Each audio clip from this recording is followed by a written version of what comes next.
Okay. Hello, everyone. So, I'm going to redo my apology to my relatives because I realized the first time I did it, I started out just like bashing them again and everything. So, what I want to make perfectly clear right now,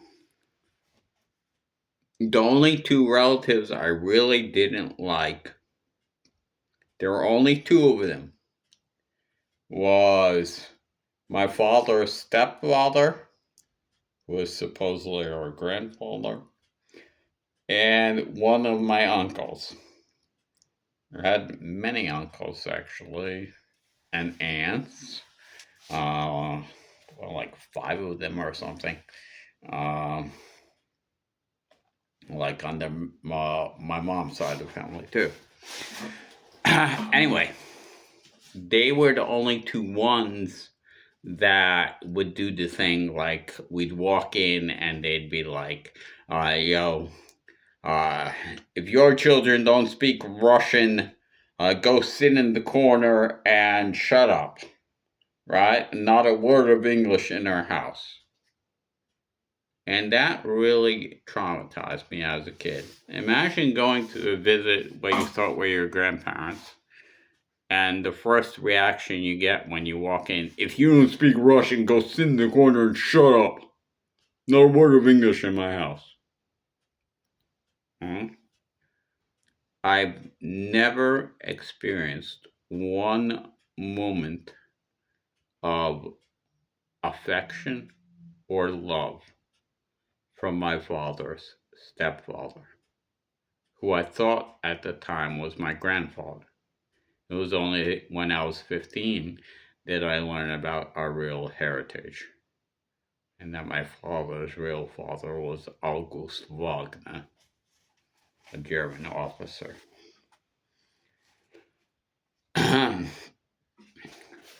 Legally married, by the way. So I think I explained that story before. Anyway, and then there was the uncle who would do the same crap. If you don't speak Russian, sit in the corner, shut up, and don't speak a word of English. And yeah, that traumatized me as a kid. And yeah, that affected my whole relationship with my relatives who all spoke Russian and everything and expected us to speak Russian.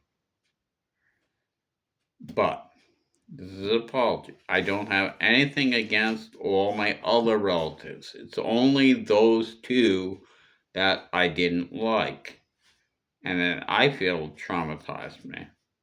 To this day, I've lived in Russia for 17 years. I don't want to learn Russian any better than I already do. I don't study Russian. I don't try to learn it. Why? Because of that. Because of those two that ostracized me, that made me feel that I was not part of the family.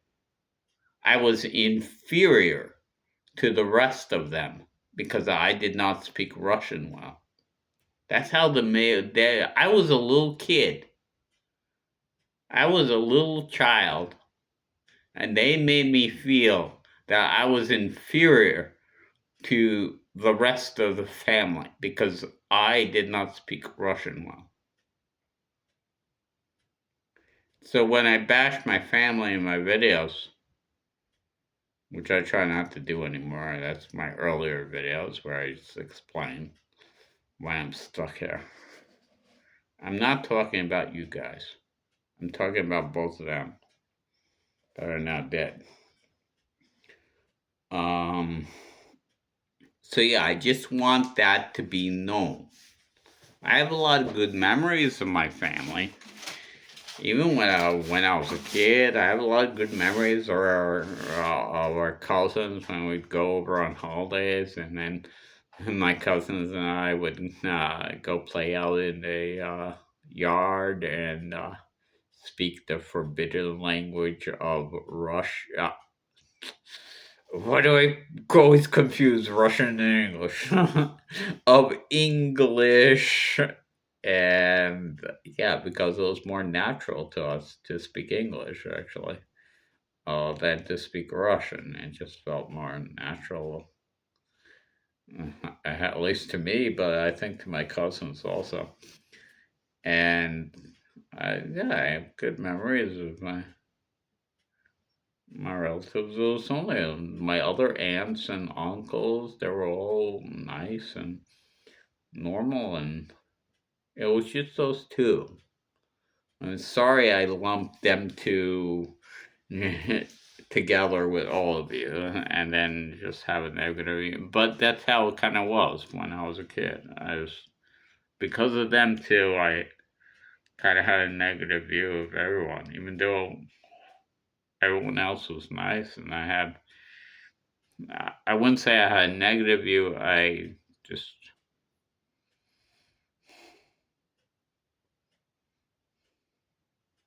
kind of didn't. Okay, so my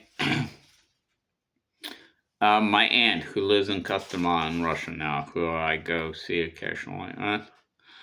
Um, every time I see her, she tells me, um, the biggest mistake my brother ever did.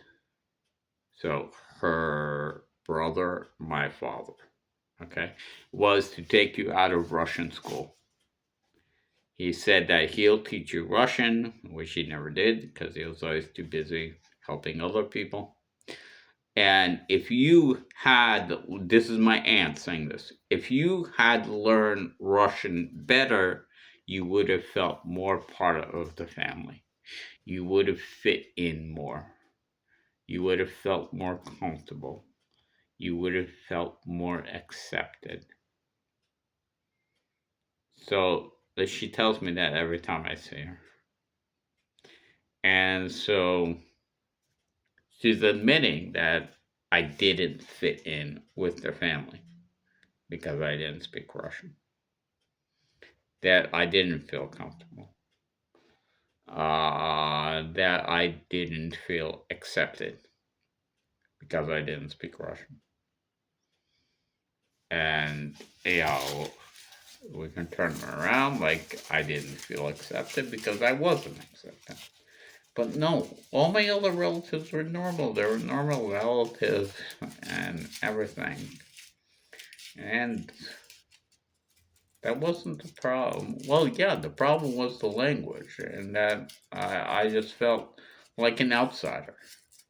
So everyone's speaking Russian, and I understood some of it, and I could speak it, and I guess at elementary level or something, but I don't know. Just I felt like an outsider, especially because the way the two of them treated me. So, um, otherwise, I have nothing against my relatives. Actually, it was my cousin who got me back. Like, so for a while in my like late teens and or throughout my teen years and my 20s, I like avoided my relatives and everything. And it was my cousin that brought me back to my relatives and reintroduced me to my relatives. And and yeah, and we started getting along normally and everything. So yeah, I'm really thankful to, and he gave me a job and everything, and yeah, I'm really thankful to my cousin's husband and my cousin, and for reintroducing me to her relatives, and for the most part, we go along normally, and so yeah, if I talk bad about my relatives, I'm talking bad about those two because it really did hurt me. And it really did traumatize me. Coming to visit what you thought was your grandparents, and the first thing you're greeted that if you don't speak Russian, sit in the corner and don't speak a word of English in my house. I mean, that is traumatizing. How much more can you ostracize a person? Except leave my house and stand out on the corner until your parents come out. You know what else? How else? How much more can you traumatize a child? Go sit in the closet, okay? We're lucky we got to sit in the hallway, and the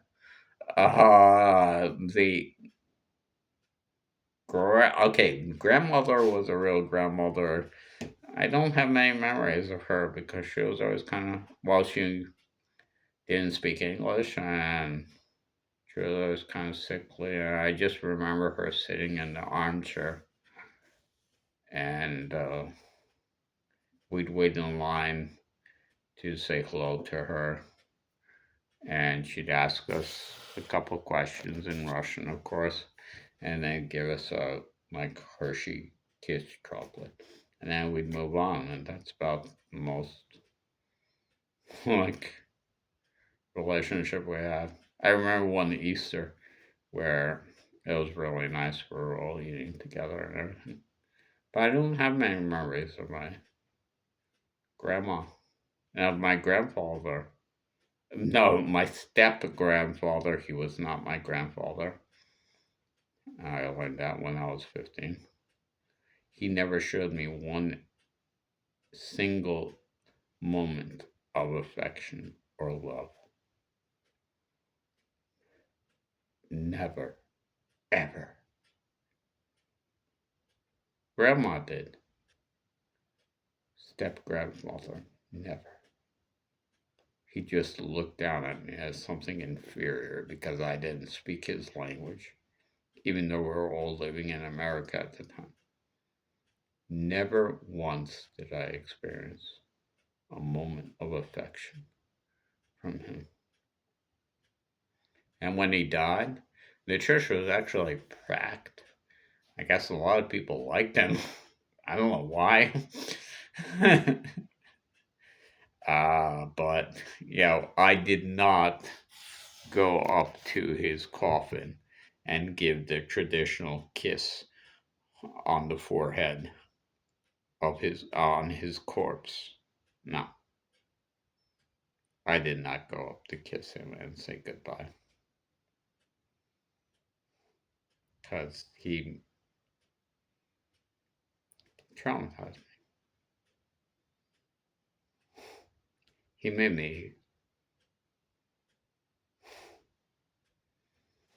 me. I wouldn't say hate Russia, but rebel. Exactly. He made me rebel against Russia and the Russian language. And to this day, I'm rebelling against learning the Russian language because that's what they wanted. And that's why they treated me like shit because I didn't speak their language.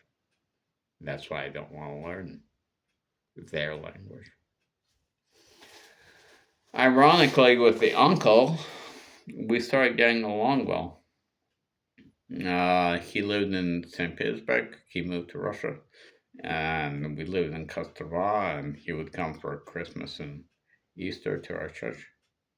And we actually started getting along well. He became more mellow, and I'd still really like. Sometimes I'd talk in English, but mainly only in Russian, of course. But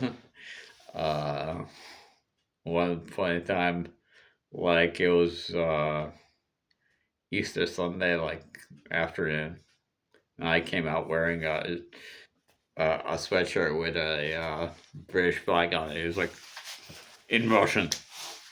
Why are you wearing a sweatshirt with a British flag? I thought about it.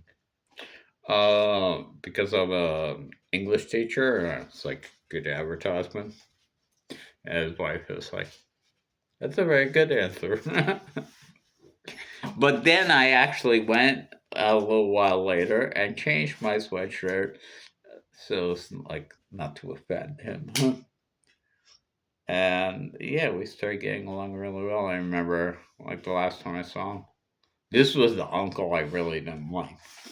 And the last time I saw him, Uh, him, my dad, his brother, their sister, and his wife were all hanging around, talking about stories from their childhood and growing up and everything. And his wife was playing the guitar and singing Russian songs, and it was just really nice. And they talked for hours, just reminiscing and stuff like that.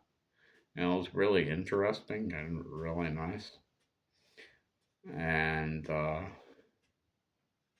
yeah, and then I like, and we were getting along fine. We've been getting along fine for like a couple of years already, or several years actually.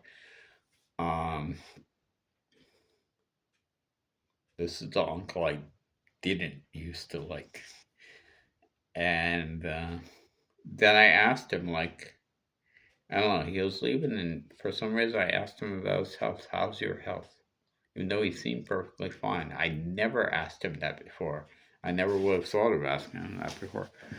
And he said it like, well, my health is fine. I just get tired sometimes and I have to take some medicine. But he was like, yeah, everything's okay. So we said goodbye. A couple of weeks later, I got the news that he died. He was at the dentist's and they gave him some kind of injection, I guess a painkiller or something. And that night he died in his bed. And yeah, it was really shocking. But yeah, it was really shocking. I was younger than my dad, and my dad lived for many years after. It was really surprising. It was really unusual. And just that really shocking. Nobody expected it. And so, yeah. The one relative I really didn't like, I wound up getting along with. And really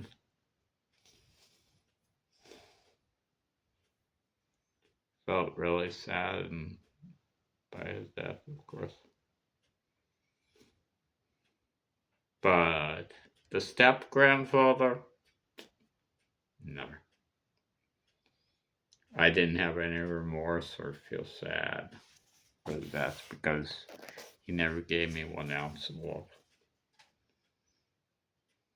I'm just saying what I remember as a kid. I don't even remember when he died, but I remember I was still a kid or, you know, 12 or 13 or some early teenage years. I think I was still a kid. Yeah, but for my uncle that I spent most of my life not liking. Yeah, it was sad when he died. Really shocking. So, for all my relatives out there, I know I've been a jerk for a lot of my life. But I think before I left here, we were getting along pretty well normally, and I'd like to see you all again when I come back to America. Hopefully, we can all have a reunion, and yeah, that would be really cool. So I want to get back home. What am I doing here? I never wanted to come here. I never wanted to be stuck in here. So sad. It's like from since I was a kid, man. Like, Everybody pushing Russia on me and the Russian language on me and everything. Not everyone okay, the two of them. Oh, this is the last place I ever want. Oh, man. I really never wanted to ever be here. What a weird fate. Okay, so to all my relatives, sorry when I was bashing you, I didn't mean you, I meant those two. Okay, and I don't have any bad memories about you. Actually, the only bad memories I have are about those two, the step grandfather and the one uncle. Okay, everybody else, I don't have any bad memories about, and I have good memories about, actually. So, please forgive me if I offended you or anything. Really, I still want to be part of the family. Don't ostracize me like my son is ostracizing me. So, yeah. It was just those two. That was really.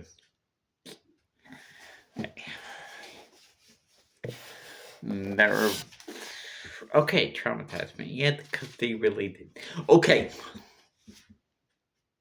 Sorry, just to let you know, it's not about you. It's about those two. Okay. I guess I'll continue living this life in exile that I've never ever wanted. Goodbye, everyone. Auf Wiedersehen. До свидания.